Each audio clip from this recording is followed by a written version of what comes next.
Hi everybody, welcome to FrugalTech-Live. This is episode number 336, recorded Thursday, September the 22nd, 2011. And topics tonight, we're going to be talking about Hewlett-Packard's former CEO, Leo Apotheker.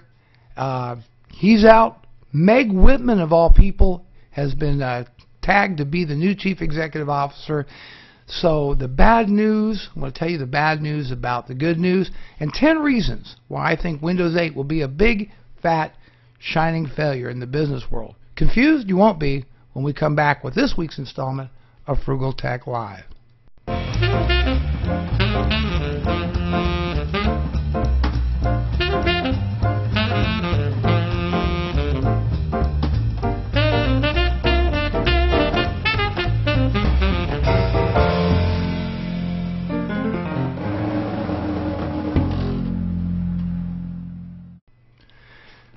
I want to thank everybody for stopping by and visiting with us. It's been a long time. I think our last recorded show was the 22nd of June, and here we are 3 months later doing a live show. A little bit, kind of explain to you what we're doing. We're recording a half-hour show. We started the pre-show at 7:30. And then we do the recording till 8:30 p.m. Eastern Standard Time. And then if we have a good conversation going in the chat room, there is where we'll kind of hang out with people a little bit after the recorded part of the show. It's been a wonderful summer. It was a well-needed break. I needed time to recharge, re-energize, and concentrate on growing my business, because this obviously is not something I do for a living. This is something I do for fun. And it helps. It does help my business. I won't lie to you and say that it doesn't. But we had been streaming for a couple years without really taking much of a break, and so we got to do some fun stuff this summer. We've been to a few concerts and done very little, but some traveling. It gave me a chance to really work on the business. And by the way, here it is. You see this? We are in the process of becoming Google authorized resellers, and we just completed an agreement with Microsoft to handle their Office 365 product line. And so now we're authorized resellers of that product, and these are some new things for us. You know, the trick to business really is figuring out not what to do, what everybody's doing today, but try to figure out where people's going to be at a little bit down the road, and then try to be ready for that. So it's been a great 3 months. I've missed a lot of you folks in the chat room, but we're glad to have you here hanging out. Got a compliment on the intro music. You know, it's a kind of a late night talk show kind of feel. That's kind of what I was trying to go after, is that more of a talk show type thing. And but you get to listen to me sit here and bloviate for 30 minutes, right? And then that's not too bad in the grand scheme of things. And we'll take these and we're recording them, and we'll turn them into an audio podcast as well as a video podcast. And the Tech Podcast Network, Blueberry, it'll be on iTunes, etc. But it's been a great summer. I hope everybody also had a wonderful summer. It's been hot. It was a hot summer, but it was a good summer. Anyhow, so we've done some things. I moved the office around, and you can. I no longer have a window to the back of me, which really caused a lot of problems, and probably caused a lot of problems with the camera that we were using. Before we went on break, we had two camcorders. One was a consumer grade, one is prosumer. The Canon Vixia HV30 was our primary camera, and it died. It's gone. It's toast. It's over. The Canon GL1, the power supply is flaky on it, and it's never been able to cope with the lower lighting that I have in my home office as well. You know, prosumer cameras start around about that $2,000 range, $2,500 range for a good prosumer camera. And if one of those dies, neither a consumer or prosumer grade camcorder is designed to run 24 hours a day, 7 days a week.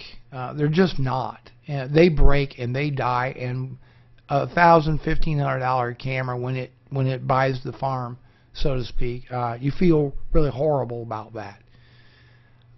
So what I'm doing now is I'm using Logitech C910s for my primary camera, and also for the live stream. And that's something else we started on the September the 6th, was a live cast, and that's just what it is. I just run the camera 24 hours a day, 7 days a week.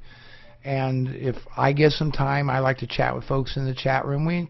I'll appreciate if you stop by and say hi during the day. A lot of times I'm busy working or whatever, but that's just something in addition to what we're doing here. So we really, really appreciate that. Okay, let's move along a little bit. Oh, one last thing. One last new thing. Here we go. This is, of course, my iPad. Okay, there we go. Close. There we go. I am getting all these pop-up alerts. Right here, got me an iPad. There we go. Picked that up about a month ago. And I'm not going to really talk much about it, other to say that everything I was really using my laptop for, my MacBook Pro at night, I'm now doing on this. But the cool thing, I got to tell you, is I'm a big fan of TED, T-E-D. And TED is a annual conference where some of the best minds in the country and the world come together, talk about various topics in science, humanities, arts, etc. You can watch those videos, and there's a little thing called AirPlay. And with an Apple TV connected to your television set, you just tell it to send it to AirPlay, and you can share that video with folks on the TV set. I love AirPlay. There's more and more being done with AirPlay. There's going to be games. There's games that you'll be able to send to AirPlay. They're going to be really doing a lot more with it.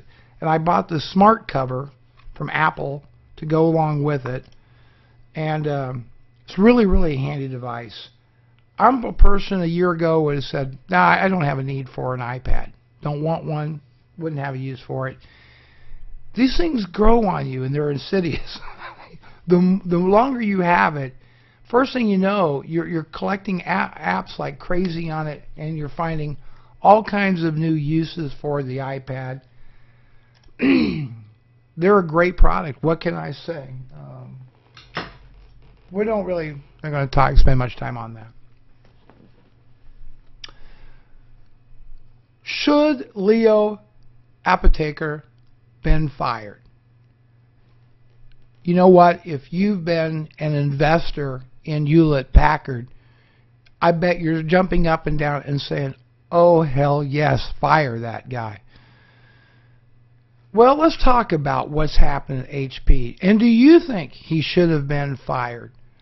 Let's talk a little bit about him. Now, first off, Leo Apotheker was born in Germany, I believe. He is 53 years old. He had worked for SAP and was the CEO for approximately 22 months before he was let go from SAP. If you don't know who SAP is, they make software that kind of does big companies use it to handle things like human resources and payroll and benefits and all that sort of thing. It's a big company, and that software costs in the millions of dollars. Odds are most people will never ever interface with it. God bless you if you do. It's highly complex stuff. But it is designed for big businesses. That's the world Leo Apotheker come out of.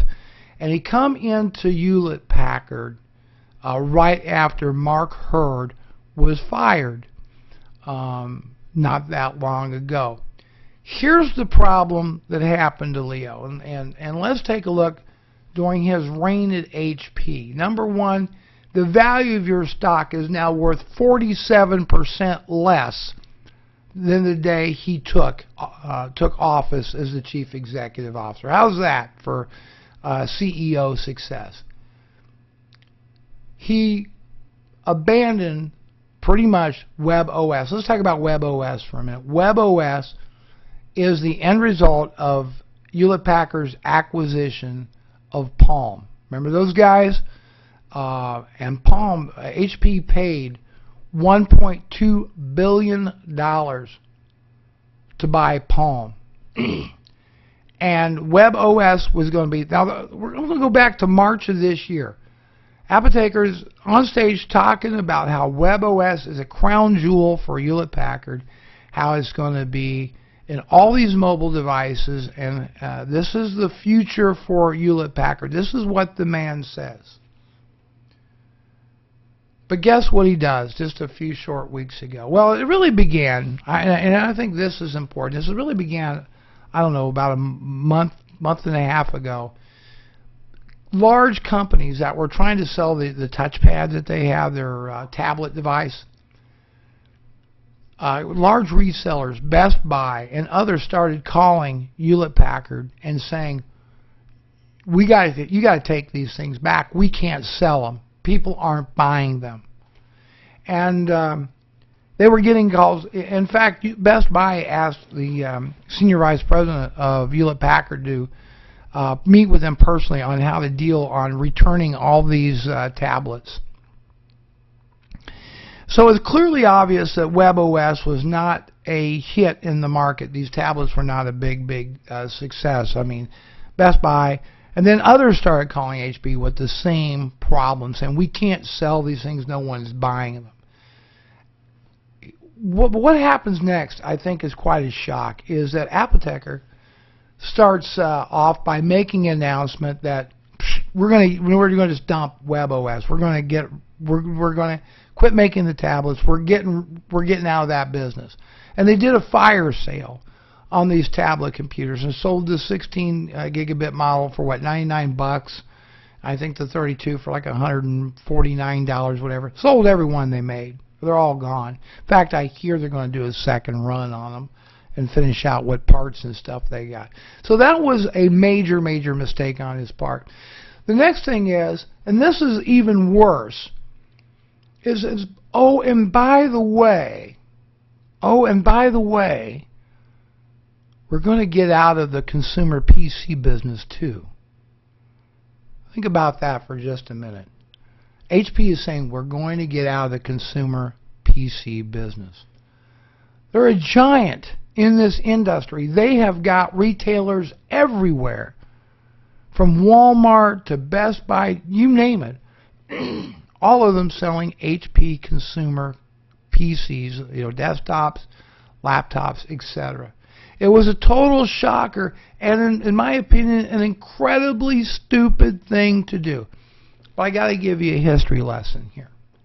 We have to turn back the Wayback Machine to the time that Carly Fiorina was the CEO of HP. Now, at that time, HP was a leader in high-margin printers and printer cartridges and ink. That's where they made a lot of their money. But the business was becoming more and more marginalized. Printers were becoming more of a commodity, and the margins were starting to come down. And she engineers a buyout of Compaq. Everybody remember that? The buyout of Compaq. HP paid the equivalent of $24 billion with a B dollars to acquire Compaq.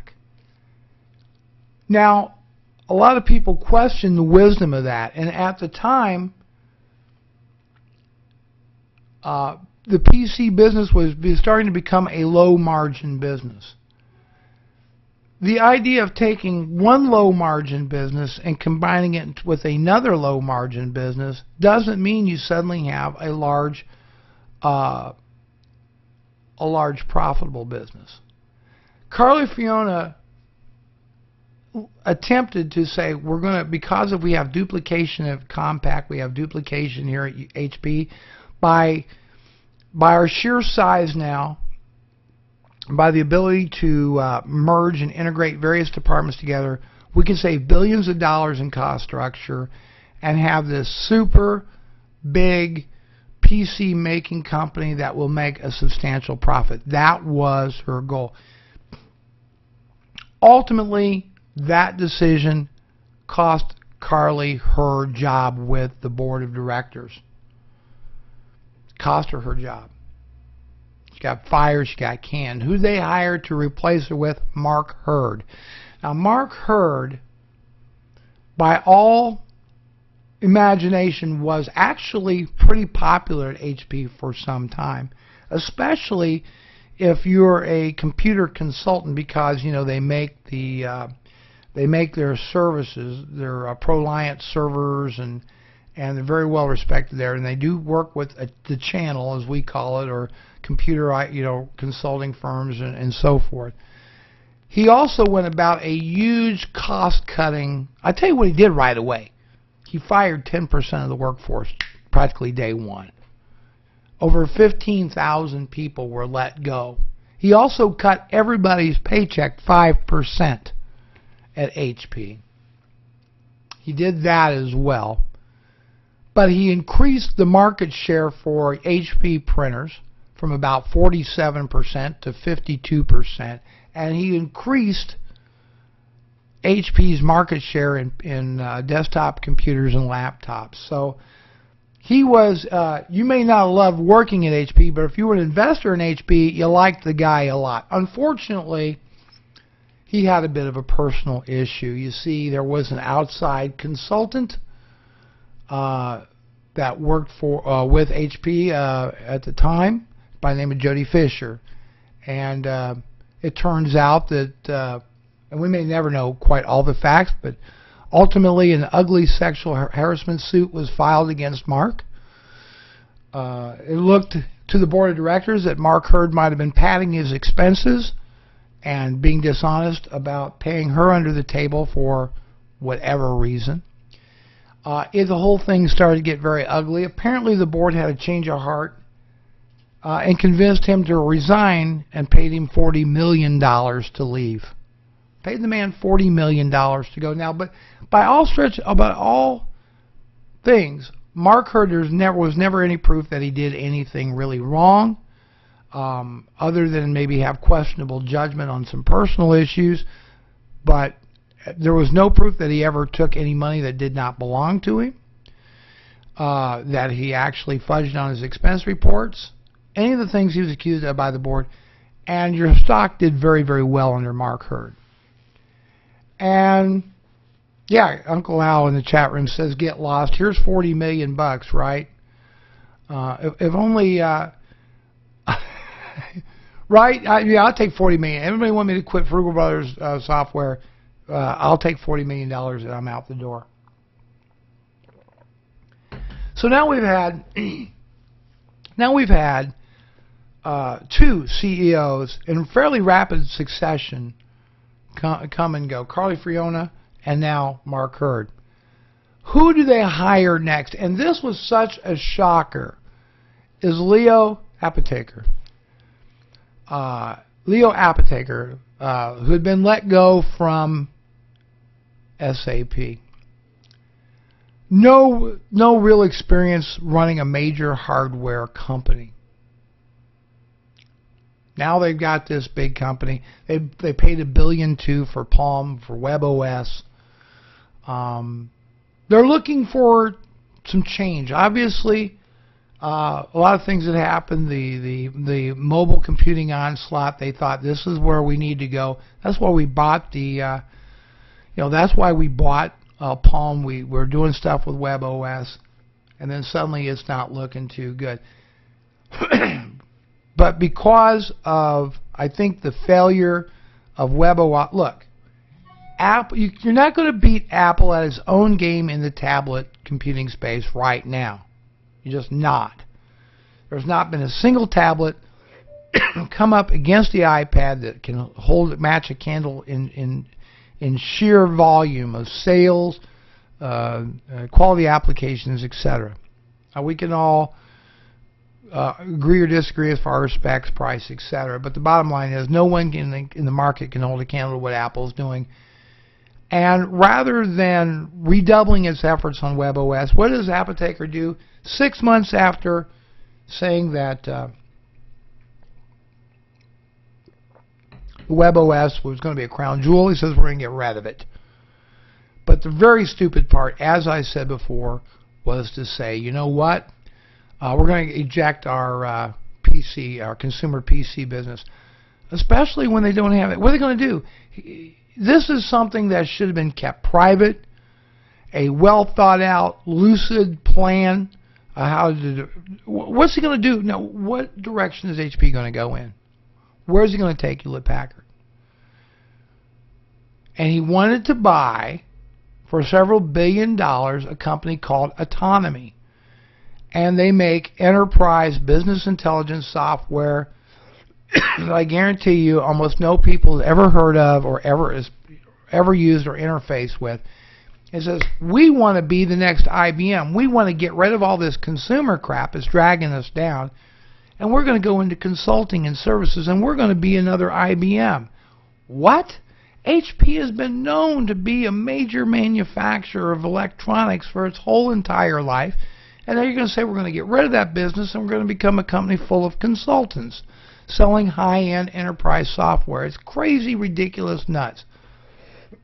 Now, it's one thing if you're looking and investing in software that's going to have a growth to it in the future, but he's talking about buying a company that's already got a product in a mature marketplace with not a lot of room for expansion. Just not a good idea. And as I wrote this yesterday, I knew the board was meeting, and the original title of the article was, would you fire Leo Apotheker? And now, of course, we know he did get canned. But here's the bad news about the good news. The good news being that they got a new CEO today. That's Meg Whitman. Here's the bad news about Meg Whitman. And again, we go back in time machine. I think she hired in at eBay. She got her start really at eBay. In 1998, it was doing $4 million a year in business and had 50 people working there when she was hired to, make it into something. And by the time she left eBay, they were an $8 billion a year in sales company with 15,000 employees. That's big. She really was instrumental in growing the company. What's bad about Meg Whitman, however, is once the company began to mature, she couldn't figure out how to make it grow. In other words, taking her, she couldn't really help eBay grow any further past a certain point. How is she going to be qualified to take Hewlett-Packard and make it grow? How's she going to do that? She didn't have the ability to do it before. I don't see where she's going to have the ability to do it again.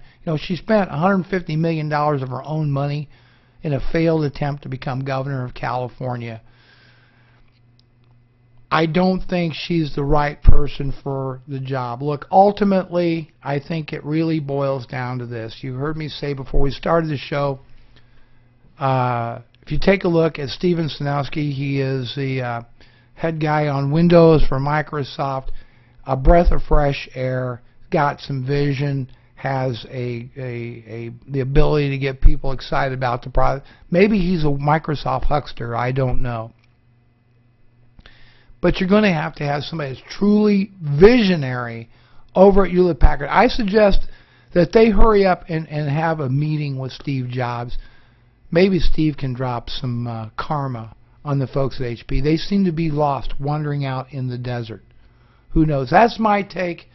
I'd like to know your opinion. What would you do if you were the board of Hewlett-Packard? Who would you think would make a person capable of turning that company around, that great brand, HP, turning it around? Where should they go? Should they become like IBM and basically get out of the consumer business and work with consultants and all that? Or should they remain a hardware company and really become innovators? Let me know. I want to hear from you on that. That is my take on Hewlett-Packard. You got to talk to Steve Jobs before it's too late and figure out what's going on. Boy, time does fly by. Listen, I'm going to give you my 10 reasons why I think Windows 8 will be a failure in the workplace. And we talked little bit pre-show about the Build Conference, which was last week. And I'm going to be very honest with you, I have been reading and watching everything I can about Windows 8. And for the purposes of full disclosure, no, I have not installed it on a virtual machine. I am waiting on a beta before I do that. Thank you very much. But I do know enough to say with pure clarity that Windows 8 will not be enough to make businesses swoon, and here's why. Reason number one, unless something radically changes in Windows 8, Windows 7 provides all the functionality that business needs. So far, no one has demonstrated a must-have feature in Windows 8 for Business. That's number one. Number two, businesses are just now coming off a huge upgrade cycle from XP to Windows 7. So already, too many companies have already completed their refresh, and at the time Windows 8's launch, which will be about a year from now, sorry, there really is no reason to refresh and upgrade once again. Number three, Metro.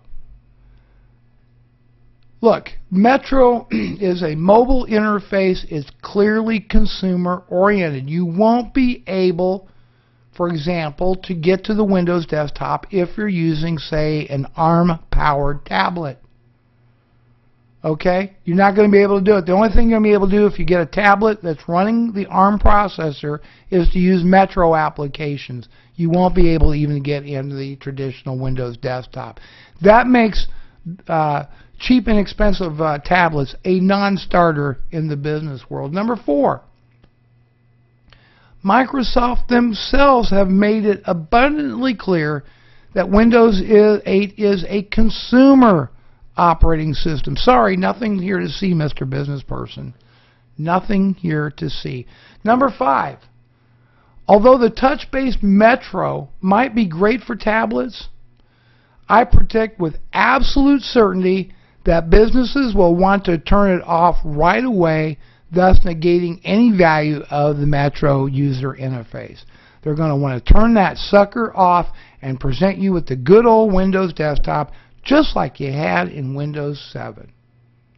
Number six, cost. Look, until Microsoft gets their act together, there are multiple versions of the operating system pricing scheme. You know, like how we have Windows Home, we have Windows Professional, we have Windows Ultimate. You ought to go on ad nauseum. There only needs to be two versions of Windows. Two, home user, business user. That's all you need. You don't need other part numbers. Everything should be included. You shouldn't have to pay more for Ultimate to get things like BitLocker. It makes no sense. It's wrong. It's expensive. It confuses customers. It's a horrible way to do business. It's one thing I do appreciate from Apple, or when you use a Linux distro, you get the whole kit and caboodle, the whole kitchen sink, without paying more for it. Number seven. This is a dandy. There's a rumor of a Metro version of Office. Gotta tell you, for the same reasons I listed above, I believe that'll be a total flop and a non-starter for businesses. People's going to want their traditional toolbars and fat client interface of Office. They're not going to want a Metro version of Office. Number eight, Apple, I think, has the right idea here. Look, there has to be essentially two different operating systems providing for two different needs. A mobile operating system and a desktop operating system. Now, you can borrow some features for one to improve the other, etc., but fundamentally the two have different roles. Desktop machines are used differently than mobile devices, and trying to make one OS to run on everything, probably not the best idea. All right. Personally, I don't think the phoneification, if you will, is a solid reason to upgrade. Number 9, tablets. Let's just get real for a minute here. Do you know anybody that uses a Windows smartphone? Anybody? Of course not. No one has them. If you go to the AT&T store, they go, you don't want one of those. You want one of these. How about a Zune? You know anybody that uses Zune? I don't. Well, you know what? There's been Microsoft-based tablets for the last decade. Microsoft got it wrong, of course, insisting on a stylus-based tablet. But you get the idea. No one's using them, and you probably don't know anybody that's got one. Apple, as it stands right now, clearly has won the tablet war for the foreseeable future. Therefore, I don't see a big demand for business for a Windows-based tablet device at this time. And number 10, ultimately, it's all about applications in the business world, not apps, at least for the most part. And to run those applications, you got to kiss Metro goodbye. At that point, Windows 7 is sufficient, and it doesn't look like Windows 8 will offer us that much more. That's my take on Windows 8. I'd like to hear your opinions as well. Listen, I want to thank you for stopping by this week's edition of FrugalTech-Live. We like to keep the program to around a half an hour, but please stick around the chat room for a little post-show. Thank you so much for coming by. Until next Thursday, this is FrugalTech-Live. Take care, everybody.